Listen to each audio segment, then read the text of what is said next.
சாயலாக சிருஷ்டிக்கப்பட்ட புதிய மனுஷன். அது என்ன? மெய்யான நீதி, மெய்யான பரிசுத்தம். அப்படி என்றால் பொய்யான நீதி, பொய்யான பரிசுத்தமும் இருக்கிறது.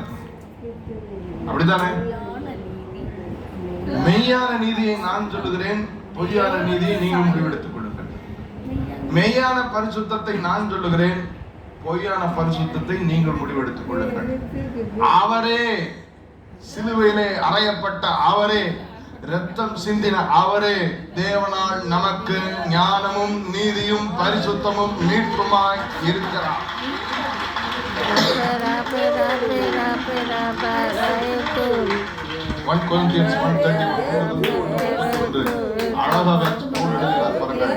அவரே தேவனால் நமக்கு ஞானமும் நீதியும் பரிசுத்தமும். Who is your holiness? Jesus is your holiness. Who is your righteousness? Jesus is your righteousness.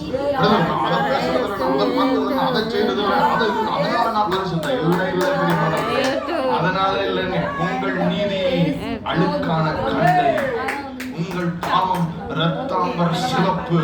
ஆனால் நேசர் தன்னுடைய சிவப்பான இரத்தத்தை உங்களுக்காக சிந்தி உங்கள் பாவங்களை கழுவினார். எபிரேயர் 10:10 சொல்லுகிறது, அவர் ஒரே தரம் பலியிடப்பட்டதினாலே அந்த சித்தத்தின்படி நாம் பரிசுத்தமாக்கப்பட்டிருக்கிறோம். ஆமென் சொல்லுங்களேன். Who is your holiness? Who is your righteousness? Jesus. ஆமென் சொல்லுங்களேன். நாம் ஆண்டவர் இயேசுவை ஆடையா அணிந்து கொண்டே. சொல்லுங்களேன், ஆண்டவர் இயேசுவை ஆடையா அர்ப்பணித்தே